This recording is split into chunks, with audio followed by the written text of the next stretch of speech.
من الشیطان اللعین الرجیم بسم اللہ الرحمن الرحیم وبہ نستعین وهو خیر معین وصلی اللہ علی رسول والائمۃ الطیبین الطاہرین اللہم صل علی محمد وآل محمد۔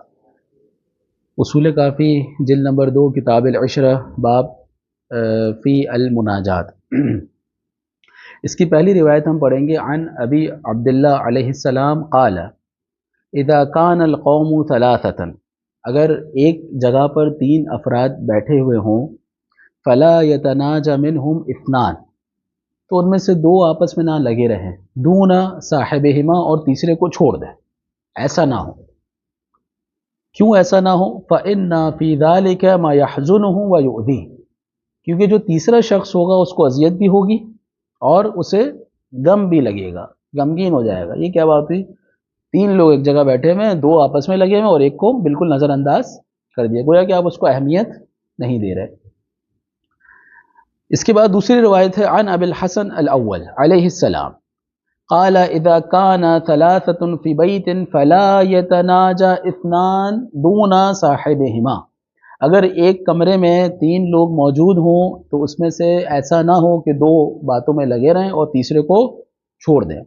فَإِنَّ ذَلِكَ مِمَّا يَغُمُّهُ، کیونکہ یہ جو عمل ہے اس کو غمگین کر دے گا، غم زدہ کر دے گا، اس کو برا لگے گا۔ ایسا کیا ہے کہ مجھے آپ نے چھوڑ دی اور آپ 2 آپس میں، یعنی ایسی محفل میں عام طور پہ کیا ہوتا ہے، تیسرا شخص جو ہے وہ اٹھ کے چلا جاتا ہے، یا تو وہ اٹھ کے چلا جاتا ہے یا تو وہ شکوہ کرتا ہے کہ بھائی میں بھی موجود ہوں، مجھ سے ہی بات کرو، صحیح نہ غصب۔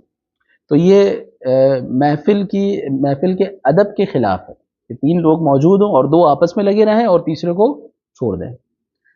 تیسری روایت ہے قال رسول اللہ صلی اللہ علیہ وآلہ، اچھا اسی کے درمیان یعنی تیسرے بندے کو چھوڑ دینا، یعنی آپ بعض اوقات ایسی جگہ پر ہیں کہ 3 شخص بیٹھے ہوئے ہیں، ایک لینگویج کا ہے اور 2 ایک لینگویج کے، اب وہ 2 لوگ جو ہے وہ اپنی لینگویج میں شروع ہو گئے، صحیح ہے؟ تو اس سے بھی یہی ہوتا ہے کہ جو تیسرا بندہ ہے ظاہر ہے وہ گویا کہ آپ اس سے بات نہیں کر رہے، تو جہاں آپ بیٹھے ہوئے ہیں آپ دیکھیں اگر تینوں ایک لینگویج کے ہیں تو پھر کوئی مسئلہ نہیں ہے، پھر اس بات کا خیال رکھیں کہ اسے بھی بات میں شامل کریں، صحیح ناغا صاحب، اسے بھی شامل کریں، اس کی طرف متوجہ ہوں، اس سے پوچھیں کہ ہاں کیا میں صحیح کہہ رہا ہوں نہیں کہہ رہا، کہیں نہ کہیں اس سے جو ہے وہ سوال جواب یا اس سے کوئی رائے لیتے رہیں۔ لیکن اگر 3 لوگ بیٹھے ہوئے 2 ایک لینگویج کے ہیں تو پھر تیسرا جو بندہ ہے اگر اس کی لینگویج کوئی اور ہے تو پھر آپ اس لینگویج سے بات کریں جو تینوں کو سمجھ میں آتی ہے، سمجھ رہے آگا صاحب؟ مثال کے طور پر ہم ایک محفل میں ہیں جہاں ایک عربی ہے اور 2 پاکستانی ہیں، تو اب 2 لوگ اردو میں لگ جائیں تو وہ بیچارہ اس کا کیا قصور ہے جو ہمارے ساتھ بیٹھا ہوا ہے کہ نہیں؟ تو پھر عربی میں بات کرنی پڑے گی تاکہ اس کو ہم شامل کر سکیں، اگرچہ وہ ایک ہے لیکن ہمیں عربی میں بات کرنی پڑے گی تاکہ وہ بھی جو ہے وہ ہمارے ساتھ محفل میں شامل ہو جائے۔ جید تیسری روایت ہے من عرض لأخیہ المسلم المتکلم فی حدیثہ، یہ بڑی امپورٹنٹ روایت ہے۔ اچھا اس سے مجھے بھی بہت اذیت ہوتی ہے، وہ یہ کہ اگر کوئی گفتگو کر رہا ہے، بات کر رہا ہے اور بات کرتے کرتے سامنے والا بات کو کاٹ دے، مثلا آپ گفتگو کر رہے ہیں اور ایک دم سے تیسرا بندہ بول پڑا، سمجھ رہے؟ اچھا اگر آپ اس کو عام محفل میں دیکھیں تو یہ بہت یرحمکم اللہ، یہ بہت برا عمل ہے۔ جو مثقف لوگ ہیں، پڑھے لکھے لوگ ہیں، یعنی یونیورسٹیز کے جو پروفیسرز وغیرہ، ان کے سامنے اگر اس طرح ہوتا ہے وہ کہتے ہیں لیٹ می فنش، سب سے پہلے مجھے بات پوری کرنے دیں، وہ ٹوک دیتے۔ تو ہمیں بھی جو ان باتوں کا خیال رکھنا چاہیے، اگر کوئی سوال کر رہا ہے، کوئی جواب دے رہا ہے، تو جب تک سامنے والا خاموش نہیں ہو جاتا ہمیں بولنے کی ضرورت نہیں ہے۔ تو امام اللہ کے رسول فرماتے ہیں کہ من عرض لأخیہ المسلم المتکلم فی حدیثہ، کہ جو مسلمان گفتگو کر رہا ہے، اپنی بات کر رہا ہے اور اس کے درمیان اس کی بات کو کاٹ دے، فکأنما خدش وجہہ، گویا کہ اس نے اس کے چہرے کو کھریدا۔ کتنی بڑی بات ہے، خدش وجہہ، یعنی چہرے کو نوچا، دیکھ رہے ہیں؟ یعنی آپ کسی کے چہرے کو نوچتے ہیں یعنی اس کی بے عزتی کر رہے ہیں، اس کو ڈس رسپیکٹ دے رہے ہیں، اس کی بات کو اہمیت نہیں دے رہے۔ تو یہ جو ہے وہ یہاں پر فرمانا چاہ رہے ہیں اللہ کے رسول کہ جب کوئی بات کر رہا ہو تو اس کو فنش کرنے دیں، بات کو پورا کرنے دیں، ختم کرنے دیں، دین پھر آپ اپنی بات کو کنٹینیو کریں۔ جید باب الجلوس، کان النبی صلی اللہ علیہ وآلہ، پہلی روایت، یجلسو ثلاثا، اللہ کے رسول تین طرح سے بیٹھا کرتے تھے. القرفصا، قرفصا ایک طریقہ کار ہے بیٹھنے کا، صحیح، اور وہ کیا ہے؟ وہو ان یقیم ساقیہ، کہ جو گھٹنے ہیں اس کو کیا کہتے ہیں، اٹھا کے رکھتے ہیں بیٹھتے وقت. یستقبلہما بیدہ ویشد یدہ فی ذراعیہ، اور گھٹنے کو ایسے کر کے باندھ لیتے ہیں. نارملی ہم بھی بعض اوقات جو ہے وہ اس طرح بیٹھتے ہیں، زمین پر بیٹھتے ہیں، گھٹنے اوپر کرتے ہیں اور ہاتھوں سے اس طرح گھٹنے کو دونوں طرف سے ایسے پکڑ لیتے ہیں. صحیح ہے، یہ ایک اسے کہتے ہیں قرفصا. یہ پہلا طریقہ، اللہ کے رسول اس طرح بیٹھتے تھے. وَكَانَ يَجْثُو عَلَى رُكْبَتَيْهِ، اچھا یہ کون سا طریقہ ہے؟ یعنی گھٹنوں کے بل بیٹھتے تھے، جیسے ہم نماز کی حالت میں بیٹھتے ہیں. صحیح ہے. وَكَانَ يَثْنِي رِجْلًا وَاحِدًا وَيَبْسُطُ عَلَيْهَا الْأُخْرَى، اور دوسرا کیا طریقہ تھا؟ تیسرا، اور ٹانگ کو موڑ کر دوسری کو اس پر بچھا لیا کرتے تھے. یعنی ایک ٹانگ کو موڑتے تھے اور دوسری ٹانگ کو اس پر کیا کرتے تھے؟ بچھا لیا کرتے تھے. یہ تین طریقے تھے جس پر اللہ کے رسول، جس طرح اللہ کے رسول بیٹھتے تھے. وَلَمْ يُرَى مُتَرَبِّعًا قَطْ، کبھی بھی انہیں ہم کیا کہتے ہیں اسے کراس کر کے بیٹھتے ہوئے نہیں دیکھے، ہم پہلے پلوٹی مار کے بیٹھتے ہوئے نہیں دیکھا اللہ کے رسول. اگر دیکھا تو یا تو گھٹنوں کو اوپر کر کے، یا تو نماز کی طرح، یا تو پھر ایک ٹانگ کو دوسری ٹانگ پر پھیلا کر اور ایک ٹانگ کو اس طرح فولڈ کر کے رکھا ہوا ہے. سمجھ رہے ہیں آقا صاحب؟ ان تین طرح سے اللہ کے رسول بیٹھا کرتے تھے.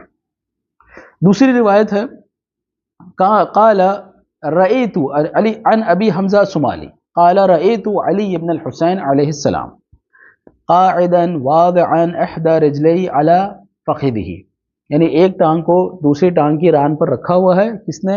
امام زین العابدین علیہ السلام نے. یہ ابھی حمزہ سمالی کہتے ہیں کہ میں نے امام کو اس طرح بیٹھے ہوئے دیکھا. جید. فقلت، میں نے کہا امام سے، ان الناس یکرہون هذه الجلسہ، لوگوں کو اس طرح بیٹھنا پسند نہیں ہے، لوگ اس طرح بیٹھنا پسند نہیں کرتے.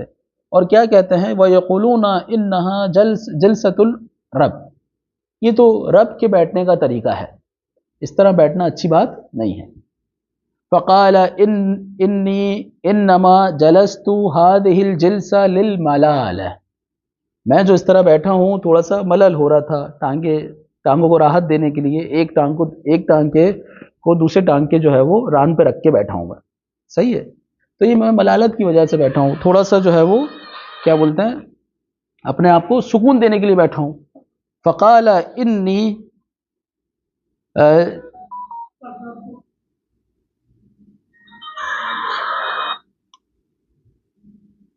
جی انی انما جلست هذه الجلسہ للملالہ والرب لا یمل، اور جبکہ اللہ کو ملل نہیں ہوتا، ولا تأخذہ سنۃ ولا نوم. جید. تیسری روایت ہم پڑھیں گے، من رضی بدون تشرف من المجلس لم يزل اللہ عز وجل وملائکتہ یصلون علیہ حتی یقوم. یعنی کوئی شخص اگر اپنے شرف سے نیچے کی جگہ پر آ کر بیٹھے، مثلا اس کا شرف کیا ہے کہ وہ صدر مجلس پہ بیٹھے، سمجھ رہے ہیں صاحب، لیکن وہ کہاں بیٹھ رہا ہے؟ پیچھے.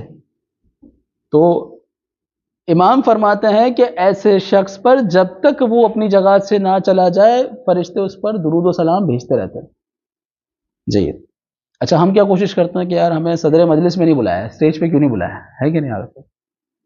اچھا چوتھی روایت، کان رسول اللہ صلی اللہ علیہ وآلہ اکثر ما یجلس تجاہ القبلہ، کہ اللہ کے رسول اکثر جو ہے وہ قبلے کی جانب رخ ہو کر بیٹھا کرتے تھے.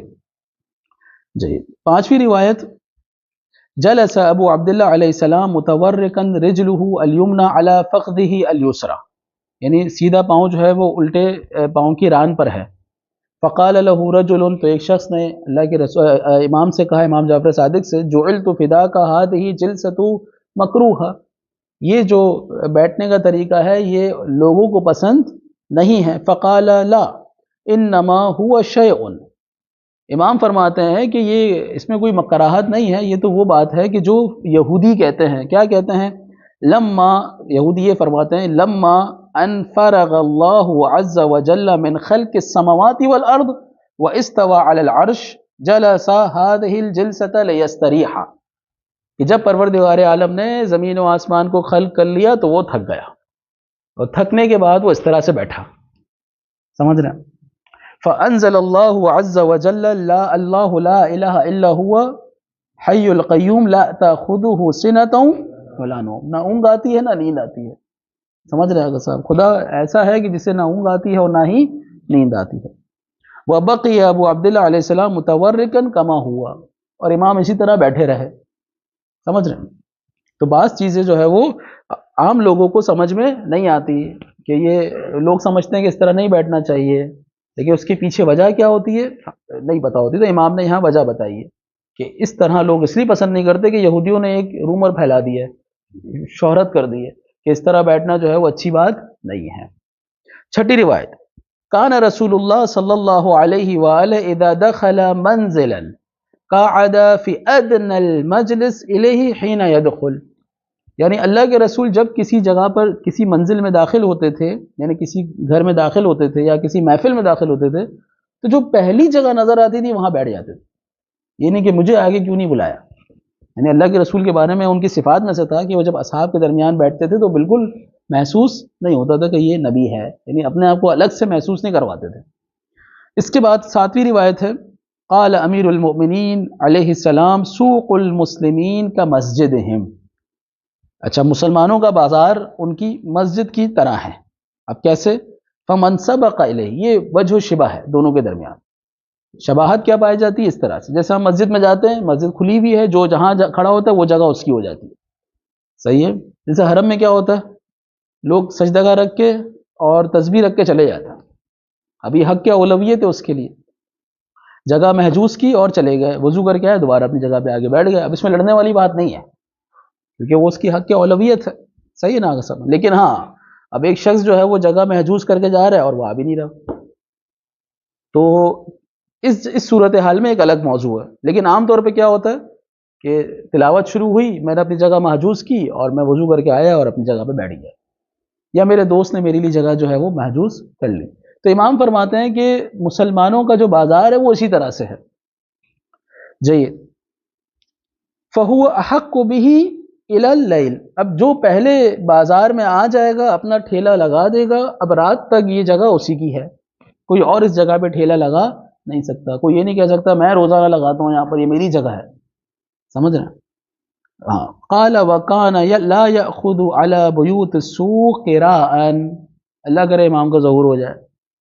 ہے کہ نہیں آگا کہ امام جو ہے وہ بازار میں ٹھیلا لگانے پر پیسے نہیں لیتے تھے، کرایہ نہیں لیتے تھے. تو ماجرا یہ سمجھ میں آتا ہے کہ اس زمانے میں مسلمانوں کے بازار کا پورا ایک گراؤنڈ ہوتا تھا کہ روزانہ صبح کے وقت جو ہے اس میدان میں ٹھیلے لگیں گے. یہ بازار ہے، مسلمانوں کا بازار ہے. ایک ہوتا ہے پرائیویٹ بازار، ایک ہوتا ہے کہ منڈی جسے ہم کہتے ہیں، سبزی منڈی ہو گئی، مویشیوں کی منڈی ہو گئی، پھلوں کی منڈی ہو گئی. اب منڈی کیا ہوتی ہے بھائی؟ میدان ہے، گورنمنٹ کی طرف سے میدان ہے، جس کو جہاں لگانا ہے بس طریقہ کار ہوتا ہے بھائی یہ چلنے کی جگہ ہے، جو آیا پہلے لگا لے. اچھا اس کا کوئی کرایہ بھی نہیں ہوتا تھا اس زمانے میں، اور جو پہلے لگا لے، جو پہلے پہنچا، جو پہلے آیا وہ پہلے پایا، جو سب سے پہلے آئے گا اس کو پہلے کی جگہ ملے گی، جو آخر میں آئے گا اس کو آخر کی جگہ ملے گی. ہے کہ نہیں؟ اس کا کرایہ بھی نہیں ہوتا تھا اور اسے کوئی روکنے والا بھی نہیں ہوتا تھا. تو یہ ایک دور بھی تھا. سمجھ رہے ہیں؟ اور آج کے زمانے میں کیا ہے؟ آج کے زمانے میں جو ہے وہ آپ نے میری جگہ پہ کیسے لگایا، ٹھیلے وہیں پر ہی بند کر کے پیک کر کے چلے جاتے. جبکہ اصل طریقہ یہ ہے کہ انسان جب جا رہا ہے تو اپنا ٹھیلا بھی ساتھ لے کے جائے، اور پھر کل آ رہا ہے تو لیتے ہوئے آئے. یہ مسلمانوں کے بازار کی بات ہو رہی، پرائیویٹ بات نہیں ہو رہی. ایک تو پرائیویٹ اپنی دکان ہے، میں نے خریدی تو کوئی مسئلہ نہیں ہے. آٹھویں روایت، ينبغي للجلساء في الصيف، گرمیوں میں کس طرح بیٹھنا ہے. اب چونکہ گرمیاں شروع ہو رہی ہیں، کس طرح بیٹھنا ہے گرمیوں میں؟ اللہ کے رسول فرماتے ہیں کہ گرمیوں میں دو شخص اس طرح سے بیٹھیں کہ دونوں کے درمیان ایک ذرا کا فاصلہ ہونا چاہیے، کم سے کم ایک ذرا کا فاصلہ. کیوں؟ لئلا يشق بعضهم على بعض في الحر، تاکہ کسی کو کسی کی وجہ سے کوئی مشقت نہ ہو. یا گرمی ہوتی ہے بہت زیادہ، جسم کی حرارت بھی ہوتی ہے، دوسرا ہو سکتا ہے پسینے کی اسمیل بھی ہو. اگر آپ اتنی دور بیٹھتے ہیں تو پھر کسی کو کوئی مسئلہ نہیں ہوتا۔ اس کے بعد نوی روایت ہے رأیت ابا عبداللہ علیہ السلام یجلس فی بیتہ عند باب بیتہ قبالۃ الکعبہ، کہ امام جو ہے اپنے کمرے کے دروازے پر اگر بیٹھتے تھے تو میدان کس کی طرف رخ کر کے بیٹھتے تھے؟ کعبے کی جانب رخ کر کے بیٹھتے تھے۔ اور اللہ کے رسول اکثر اوقات جو ہے وہ مثلا بیٹھ رہے ہیں تو کیسے بیٹھ رہے ہیں؟ کعبے کی طرف رخ کر کے بیٹھ رہے ہیں۔ اس کے بعد ہے باب الاتقاء والاحتباء۔ پہلی روایت پڑھیں گے قال رسول اللہ صلی اللہ علیہ وآلہ الاتقاء فی المسجد رہبانیت العرب، مسجد میں ٹیک لگا کر بیٹھنا عربوں کی رہبانیت ہے۔ اچھا، رہبانیت کا جب بھی مفہوم دوسرے مذاہب میں آیا، دوسرے ادیان میں آیا، تو اس کا مطلب یہ ہوتا ہے کہ یہ انسان راہب ہے۔ راہب کا مطلب یہ کہ جنگلوں میں رہنے والا ہے، صحیح ہے۔ بعض مذہب میں یہ ہے کہ جنگل میں جا کے رہتا ہے، بعض میں یہ ہے کہ انسانوں سے دور رہتا ہے، بس اپنی عبادت کرتا ہے اپنے کمرے میں۔ اچھا، بعض کے یہاں کیا ہے کہ وہ پہاڑوں پہ جا کے رہتا ہے، یعنی ہندوؤں کی ابھی جو رہبانیت ہے وہ اس طرح سے ہے کہ وہ سال بھر پہاڑ پر رہتے ہیں، اور سال میں ایک ہفتے کے لیے جو ان کا ایک میلہ لگتا ہے، انڈیا میں ایک بہت بڑا میلہ لگتا ہے، اس میلے کے لیے بس وہ ایک ہفتے کے لیے نیچے آتے ہیں، جس میں لوگ آ کے ان کی عبادت کرتے ہیں، ان سے دعائیں منگواتے ہیں، اور ان سے جو ہے وہ مختلف ان کے نام ہیں جی۔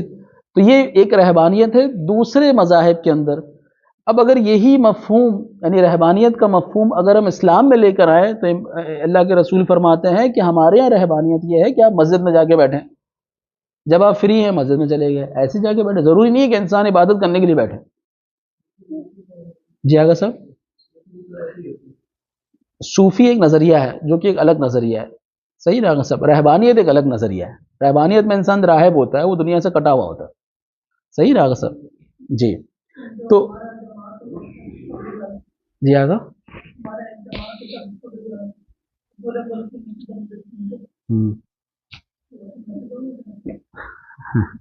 بہرحال یہ کہ یہاں پر رہبانیت سے مراد اسلام کے اندر رہبانیت کیا ہے؟ ہمارا فارغ اوقات میں مسجد میں جا کر بیٹھنا۔ کوئی بھی شخص، یعنی اس میں آپ یہ نہیں کہیں کہ پورا دن 24 گھنٹے اور مسجد میں رہتا ہے، نہیں، ضروری نہیں ہے۔ آپ فارغ ہیں، آپ مسجد قریب ہے، مسجد میں جا کے بیٹھ گئے، یہ رہبانیت ہے، صحیح ہے۔ ان المؤمن مجلسہ مسجدہ، مومن کی بیٹھک کہاں ہوتی ہے؟ مسجد میں ہوتی ہے، سمجھ رہے آگا سب؟ وَصَوْمَعَتُهُ بَيْتُهُ، اور اس کی جو خلوت ہوتی ہے وہ اس کا گھر ہوتا ہے، اس کا کمرہ ہوتا ہے۔ یعنی اس کی بیٹھک کس کے ساتھ ہوتی ہے؟ مومنین کے ساتھ ہوتی ہے، تو کہاں ہوتی ہے؟ مسجد میں ہوتی ہے، وہی بیٹھتا ہے، وہی اس کی محفل لگتی ہے، اور اگر جب تھک جاتا ہے تو تھک کے کہاں جاتا ہے؟ اپنے کمرے میں چلا جاتا ہے، یہ مومن ہوتا ہے۔ اس کے بعد دوسری روایت ہے الاحتباء فی المسجد حیطان العرب، یعنی مسجد میں یعنی گھٹنوں کو سینے سے لگا کر بیٹھنا، صحیح ہے، وہ عربوں کی دیوار ہے۔ عربوں کی دیوار کا مطلب یہ ہے کہ یہ عمل جو ہے وہ عربوں کو بچاتا ہے۔ اگر عرب مسجد کو چھوڑ دیں گے تو عرب کمزور ہو جائیں گے۔ یعنی حیطان العرب سے ہرگز مراد ابھی نہیں کہ صرف عرب ہے، یعنی مسلمان، کیونکہ جب بھی آپ عرب لیتے ہیں تو آپ کے ذہن میں تبادر کیا آتا ہے؟ اسلام کا آتا ہے، ہاں، یعنی مسلمان لوگ، سمجھ رہے ہیں؟ تو مسلمان جب تک مسجد سے متمسک ہیں، اپنے یعنی کہ فارغ اوقات اپنے مسجد میں گزارتے ہیں، نہ کہ وہ کیا بولتے ہیں جو حقہ پیتے ہیں اور جو شیشہ کیفے وغیرہ، وہاں نہیں، ان کا جو فارغ اوقات کہاں گزرتا ہے؟ مسجد میں گزرتا ہے۔ تو ایک بہت بڑے عالم دین ہیں، انہوں نے اپنی زندگی کے آخری اوقات میں جب کتابیں لکھ کر کہا جاتا ہے کہ علامہ مجلسی کے بارے میں، وہ بہار الانوار لکھ رہے تھے، انہوں نے تقریباً 20 سال لگائے بہار الانوار لکھنے میں۔ تو اب جب ان کا ہاتھ چل پڑا، قلم چل پڑا، تو انہوں نے سوچا کہ اب نکلنا چاہیے تبلیغ وغیرہ۔ یہ مجھے نقل کیا ہے ہمارے ایک عزیز استاد نے جو مہاد میں پڑھاتے ہیں، انہوں نے کہا کہ وہ نکلے کسی گاؤں میں تبلیغ کے لیے۔ وہاں کی جو مسجد تھی وہ ویران پڑی ہوئی تھی، مسجد ٹوٹی ہوئی تھی، ویران تھی، صحیح ہے۔ تو انہوں نے اس مسجد کو بنایا خود سے اپنے ہاتھوں سے، اور لوگوں کو جو ہے جمع کیا اس مسجد میں۔ جمع کرنے کے بعد ظاہر ہے محدث ہیں بہت بڑے، علامہ صاحب علامہ مجلسی، انہوں نے حدیثیں بیان کرنا شروع کی۔ اچھا، لوگ شروع میں جو ہے وہ کم آئے، اب جب زیادہ حدیثیں بیان کی، ہر بندے کو اس کے حساب سے حدیث بیان کی، جو جس کا مطلب ہے اس کے حساب سے حدیث بیان کی، نوجوانوں میں اشتیاق پیدا ہوا۔ اب جو نوجوان باہر بیٹھ کر چائے پیا کرتے تھے وہ مسجد میں آ کے چائے پینے لگے، وہ مسجد آباد ہو گئی۔ اب وہ سارے نوجوان جو ادھر ادھر گاؤں کے تھے، کوئی یہاں بیٹھتا تھا کوئی وہاں بیٹھتا تھا، انہوں نے اپنی بیٹھک کہاں بنائی؟ مسجد میں بنائی۔ اسی روایت کے تحت دیکھ رہا ہوگا کہ جب تک آپ مسجد سے متمسک ہیں آپ کمزور نہیں ہیں۔ اب یہ مسجد آباد کی، آباد کرنے کے بعد علامہ صاحب آگے چلے گئے، اپنے شاگرد کو وہاں بٹھا دیا۔ اس طرح کہا جاتا ہے کہ انہوں نے اپنی زندگی میں 200 سے زیادہ مسجدوں کو آباد کیا، یعنی آگے بڑھتے گئے، ایک مسجد آباد کی پھر آگے بڑھے، پھر دوسری مسجد آباد کی پھر آگے بڑھے، سمجھ رہا ہے سر؟ تو یہ سلسلہ جو ہے مسجد کے ساتھ مومنین کو جڑا کر رکھنا چاہیے، خصوصاً وہ گاؤں کے جس میں ایک مسجد ہے۔ اب بڑے بڑے شہروں میں کیا ہوتا ہے کہ ہر علاقے میں چھوٹی موٹی مسجدیں ہوتی ہیں، لیکن جو گاؤں ہوتے ہیں اس میں 50 60 100 گھر ہوتے ہیں اور اس میں ایک مسجد ہوتی ہے، تو پھر یہاں ضروری ہے کہ جو بھی اس گاؤں کا عالم دین ہے اس کی ذمہ داری ہے کہ کچھ نہ کچھ ایسی ایکٹیویٹی رکھے، مثلا چائے کی دعوت رکھے، بھائی شام میں بیٹھک ہوگی چائے ہوگی، صحیح ہے۔ اب سارے نوجوان جمع ہو رہے ہیں، ان کے ساتھ ان کے مطلب کی حدیثیں بیان کی جائے جوانی کے حوالے سے۔ امام فرماتے ہیں یہ کھاؤ گے تو اس کا یہ فائدہ، آج کل یہ بڑا یعنی جڑی بوٹیاں بک رہی ہے مارکیٹ میں، ہے کہ نہیں آگا؟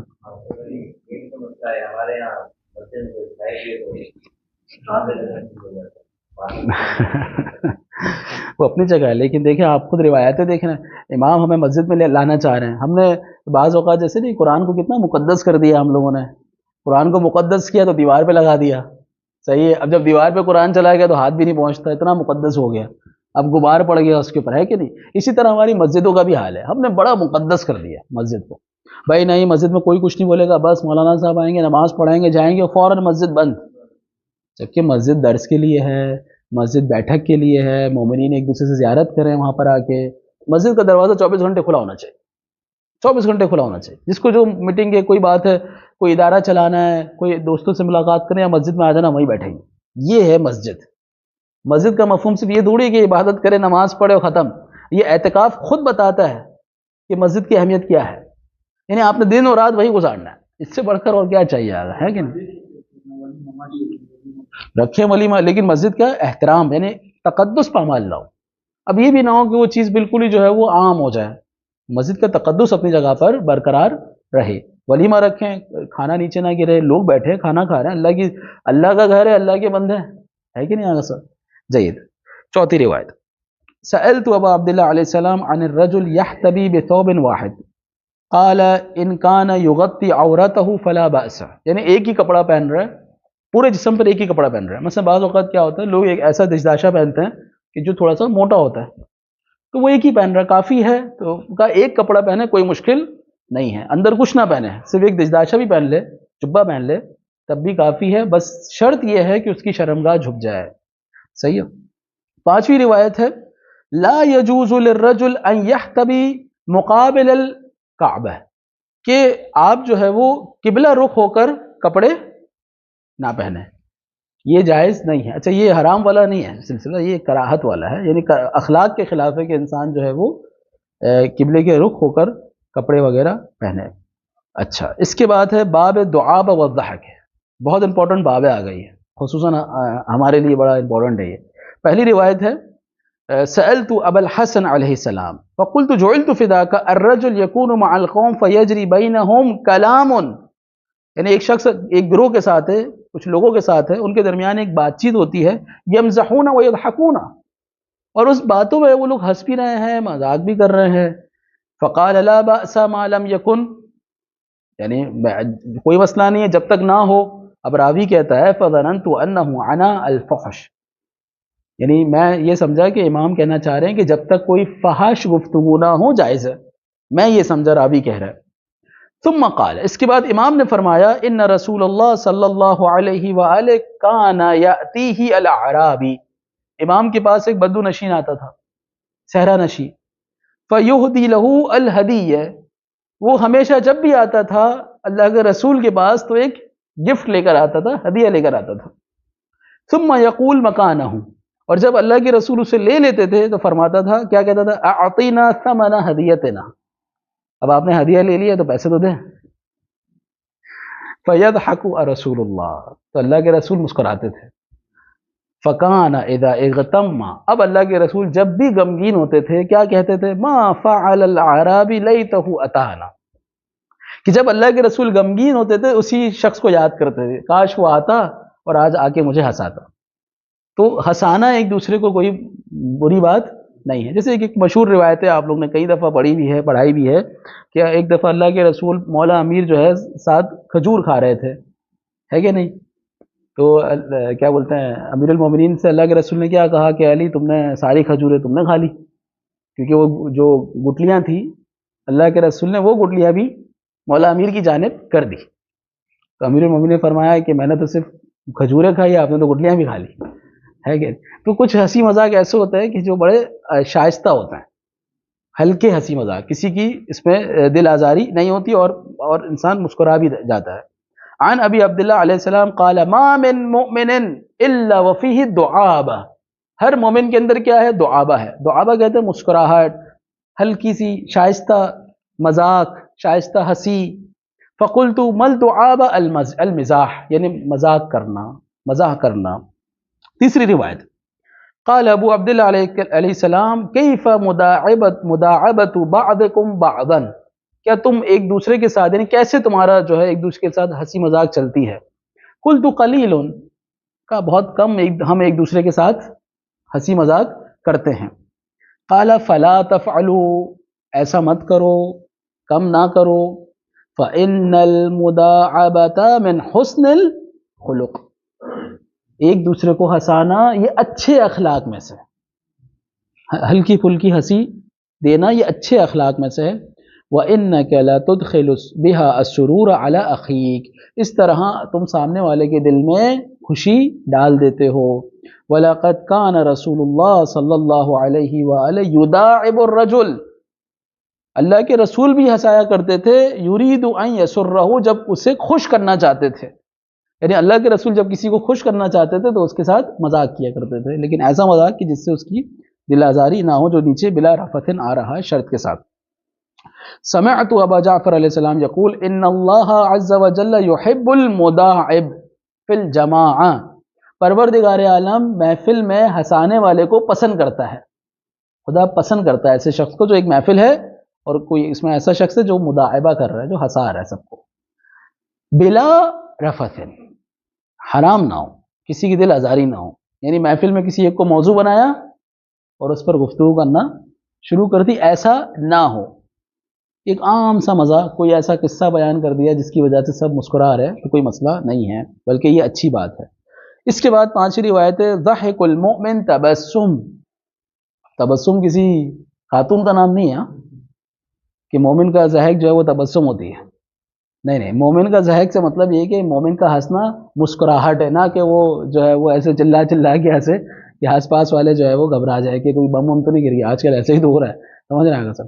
تو اتنا زور سے بھی نہیں انسان کو ہنسنا چاہیے کہ سامنے والا رونے لگ جائے، صحیح ہے.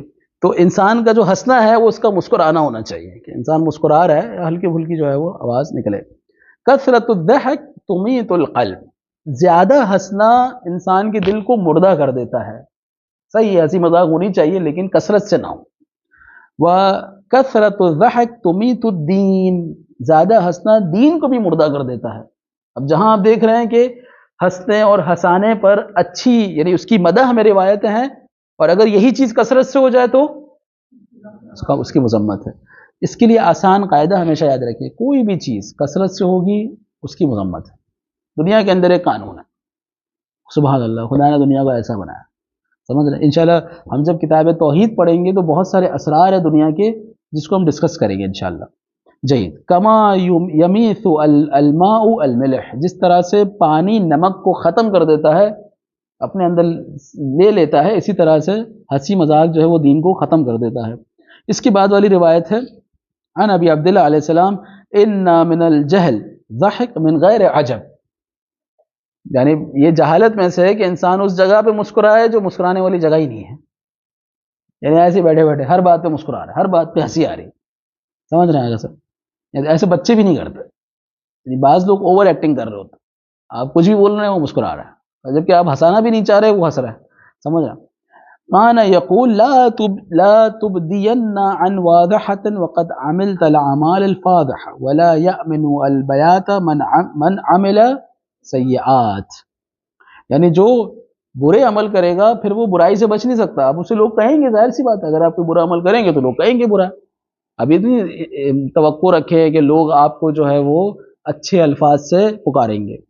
اس کے بعد ہے ایاکم والمزاح. ابھی تک آپ دیکھ رہے تھے کہ امام فرما رہے ہیں کہ المداعبہ ہاں ما من مؤمن الا فیہ دعابہ، کہ کوئی بھی ایسا مومن نہیں ہے مگر یہ کہ وہ ہنسی مذاق کرنے والا ہو.